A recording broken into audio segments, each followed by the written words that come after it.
Hello world, this is Peak Performance Mentor. I'm your host Diego Natale, and today we're going to talk about micro decisions and why they are important for you. Everything starts with a micro decision. First of all, this is the episode number one, so I didn't have coffee yesterday when I actually shoot the first video. So I decided to you know do it again to show who I am. I want to be transparent with you. I want to be myself. So I don't like editing. However, um, I was, English is not my first language, so I was talking a little bit too fast, and you guys deserve a little bit better. So, Big Performance Mentor is going to talk 20 minutes about different topic that is going to help you. It's going to give you tools and help people to be the best version of yourself. And I'm coaching people from South America. I'm coaching some people here in Canada, and this podcast is upon request. I don't have time. I'm super busy, um, so I can help and touch more people that could find what I have to say useful, and through this delivery method. So without further ado, I'm Diego Natale, Italian born in Argentina, starting Peak Performance Mentor today. Let's make history without further ado. I hope you like what I have to say. Have a good day. Was born in, yes, Argentina, third world country, in a middle low class family. Um, if I want runners, and I guess my mom, I had a sister and a brother, so they usually, I needed to wait for my turn when I was gonna get the runners. And sometimes we didn't have a lot of money to get to the end of the month. So anyway, the story about myself is I got my chemical technician degree in 1987. I got also a music degree in 1990. I was teacher of music and percussionist at the age of 19. Also, I was teacher of organic chemistry at the age of 19. I was awarded with the scholarship as a remarkable teenager by the Stock Market Exchange of Buenos Aires in 1990.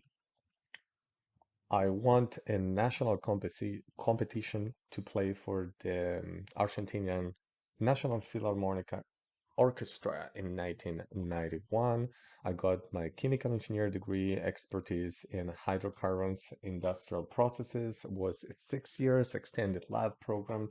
I got out of that in 1997, and I started working right away in a mega project that was a joint venture between the Japanese Gasoline Corporation, another company from Argentina that was called CPC, and the Italian company that I have still good friends called Saipem, that is with oil products. Then migrated to Canada as obviously I was working as a cost control engineer and a schedule assistant. And then I finished that contract and I wanted to come here to Canada. I have some relatives in LA, and I wanted to extend my knowledge, learn other languages besides Spanish and Italian. So I still learn in English. I hope my accent doesn't bother you much for this podcast.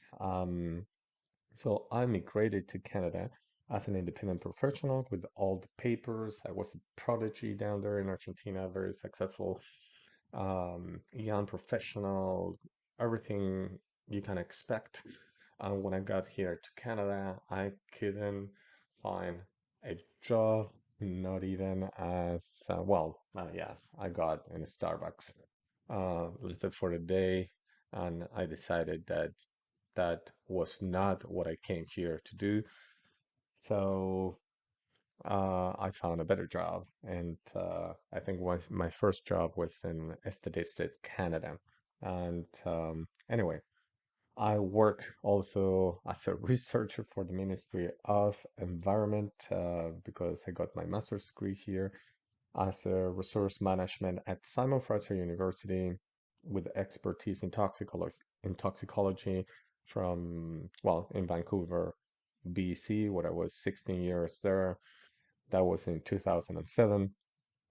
The day after I graduated, I got an offer to work for as environmental services specialist for the government. That was from 2007 to 2011. I was I get bored very easily, so I learned the job and I was bored wearing suit and tie. So what I did is I put an application to join the military, Canadian Armed Forces, and I joined the Canadian Armed Forces in 2012 as a combat engineer. And actually, from 2012 to 2022, I was as a rec force. I'm very proud, very, very proud. And I was a winner, and always I was into health, fitness, and I consider myself a part of my identity is I'm a high performance athlete. So every test the Canadian Armed Forces put me through, I got to the top. And now is I'm still platinum, which I get it every year. Mm. Then then my mom passed away in 2012. Was really hard for me. I would been doing superbikes, jigsaw racing, and muscle car enthusiast, and I like everything that moves fast, give me an adrenaline rush. So even today, I try to go to Shannonville Track, close to Kingston, Ontario, where I live. I have an entrepreneur mentality, so always I'm working in different projects. And this one, actually, to do a podcast is something that I've been coaching people all over the world, particularly from South America. And they have been pushing me for start broadcasting. So hopefully with this podcast channel, YouTube, you can get in different formats. I'm starting, so bear with me until this is full launched. And yes, hopefully we can touch other people and help to mature, get better decisions, get through life get through life without the long and painful learning. So learn from the things I can tell you, or you trust me that I have more experience than you have at 50, and I've found a lot of tools that can help you to cope with the scarcity.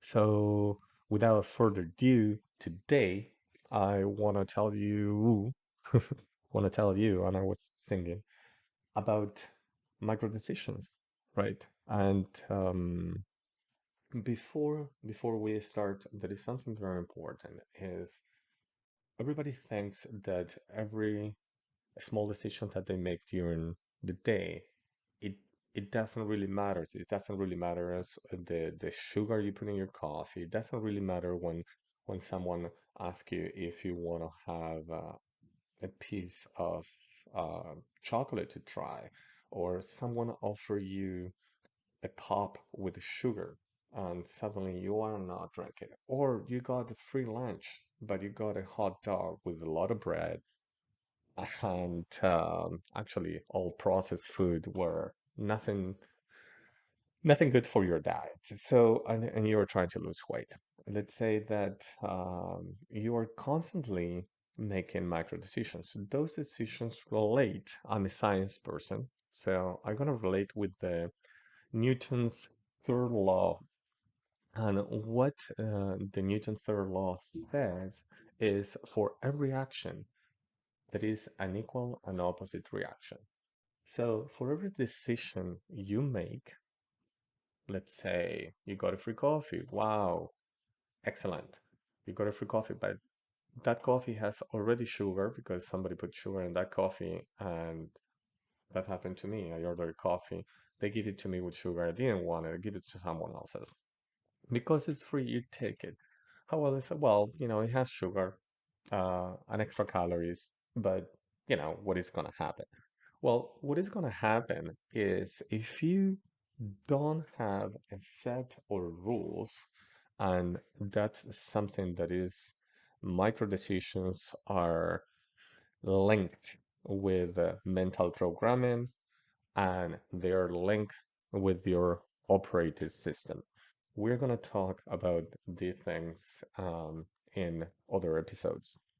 However, what are the importance of having rules is if you have a system in place and you are conscious that the sum of all those micro decisions that you make every day, actually, those decisions make who you are, because who you are is for the decisions you make.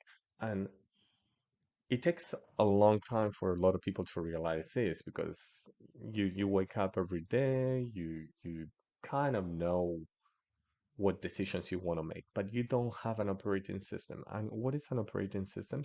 It's a set of rules that you actually set from Monday to Friday in order to have rules in those micro decisions. And we will talk about decisions fatigue in another episode. However, you need to know that if you left everything randomly and drifting through the day, making decisions that you actually are computing in your mind that, okay, if I eat this actually cinnamon donut now that is so tasteful, well, I will skip dinner and I'm gonna work out a little bit more at the gym. Well, let me tell you, that's not the secret to achieve your goals. And also, we're going to talk about goal setting. The idea and the message that I want to give you today is do not, first of all, be conscious about those micro decisions you make because every micro decisions are associated with a consequence and you are going to live with those consequences of making micro decisions in the wrong way and they adapt very quickly. And you need to trust me in this one. I'm a science person, and I conduct experiments with me all the time where I go through different diets and measure the calories, and I see how my body react. I have different programs that I train to see the result, and everybody reacts differently. However, this is a mental state that is gonna stop drifting you through life thinking that you are doing okay and wondering why you are not changing. And let me tell you why you are not changing or getting faster to your objectives is because probably most of the people that is listening to this right now, they don't have an operating system. And what I mean with an operating system is a set of strict rules that goes from Monday to Friday. And to avoid decision fatigue that we're going to discuss later, is the decisions that you make every day. If you let everything to decide, you wake up, what am I going to wear? What makeup I want to wear? Um, what I'm going to have for breakfast? I'm going to have one egg, two eggs. I'm going to have one toast, which toast? Oh, I have two different type of breads. Which bread should I eat today? Well, maybe I finish the white bread that somebody left here and I continue with the other one later. Well, all those type of decisions, there are studies that have been actually the New York Times Magazine just published a piece, an article called "Do You Suffer from Decision Fatigue?" And let me tell you this story very quickly. They conducted, we're going to discuss this in another episode, but they conducted two episodes. There was pretty much a control group that let's call them the non-deciders, and these people needed to go to the grocery store and they have a list of items, a specific list of items to buy. Let's say they need to buy 24 items and they knew the brand, they knew the size. They pretty much needed to go through that list with no effort whatsoever in the decisions they were making. So there was another group, right, that they were given a list and it was saying, okay, you are going to buy these items, deodorant, detergent, veg, I don't know, cleaning for your car, a different side of products, chocolate, protein shake, um, vitamins, and they needed to decide what the size. And they were facing, they were given a certain amount of time to do this. And at the end of this experiment, um, these two groups were forced to put their hand on an ice bucket. It actually was a burrow where you put your arm and hold the hand in 0-degree water because it's in equilibrium with ice for as long as they could. And actually, the result, the group who was making all the decisions, they lasted 28 seconds less than the average 60 and 68, 60, actually 67 seconds average of the non-deciders. So to let you know this, that is decision fatigue. The more decisions you make, the less is the quality of your decisions. So in order to avoid this, it's very important to have a plan to follow, a set of rules, which I call your operating system. Other people may call this a system. You have a system that you follow, but this is your operating system. Why? Because it's a system you are operating when you wake up. There was something with Obama that he claimed to have been wearing the same suit for 2 years. Not the same, but he had all the same suits. So he was not compromising the quality of the decisions, or he was not actually making any decisions in a small in a small minutia or those small decisions that is gonna take you away the quality of your decisions for when you have to really use it for big decisions. Um, so the idea is those micro decisions that you make really have an impact in your life.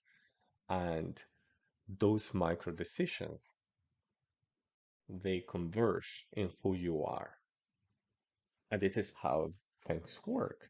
You think the decisions you make every day because they are small decisions in your coffee, what time you wake up, if you are gonna go to the gym or not, if you're gonna take a shower or not, if you're gonna eat a pizza or not, if you're gonna go out and drink or not. All those decisions are who you are at the end of the day, and they start magnifying as the days go by and you make morally the decisions that are wrong. So in order not to follow into this, what you need to do, and trust me on this one because it will change your life.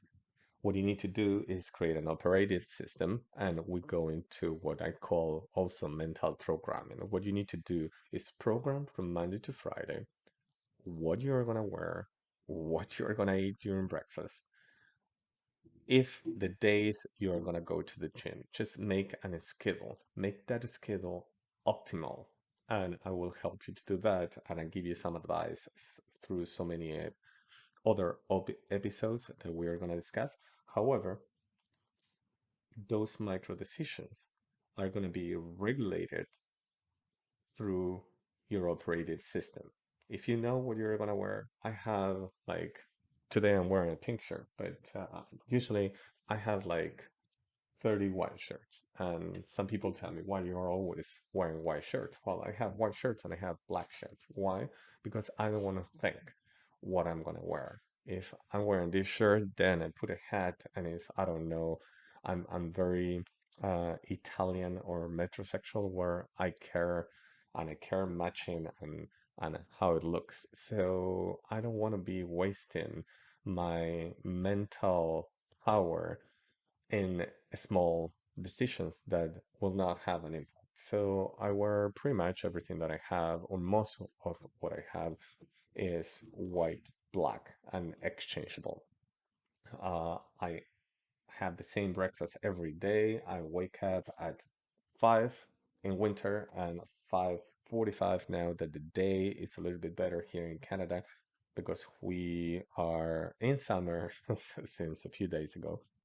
So I wake up at 5:45, I go to the gym, I do my workout, doesn't matter how much pain I feel because that's my operative system. I conquer the day, they give me a feeling of accomplishment. By the time I have my breakfast, I also know what I'm gonna eat because I had my plan, my eating plan, my nutrition for performance, and then I go to work. The better you eat, you work out, the better you perform, the better you think, and the better you feel. And the better you look when you are 1% better every day. And even if you are not 1% better every day, the goal is to improve your operating system at 1% every week, at least for the implementation phase. After you implement a change in roughly in 2 weeks, that becomes a habit. Once you become a habit, it start being is your identity. It's part of your identity. It will be part of who you are. And actually, once something is a habit, you don't think about it. You don't even know what you do it. But if you have good habits, that 1% change that you can make in not putting sugar to your coffee and starting this week, it will make a tremendous change, at least physically, perhaps in your image down the future. So, um, this podcast is going to be a 20 minutes, roughly 20 minutes. So that's how long I've been talking. This is supposed to be the episode intro number E100. This is the first episode, and see how it goes. I apologize for perhaps the video quality. I got a good microphone, and this is going to be an amazing trip. Thank you for listening to Peak Performance Mentor. If you haven't done, click in the subscribe button. Please do so we grow organically. And the more you share this in Instagram, and if you find something useful, please do. And hopefully, you have an amazing day and see you in the next episode. This is Diego Natale, Peak Performance Mentor. Have an amazing day. Ciao.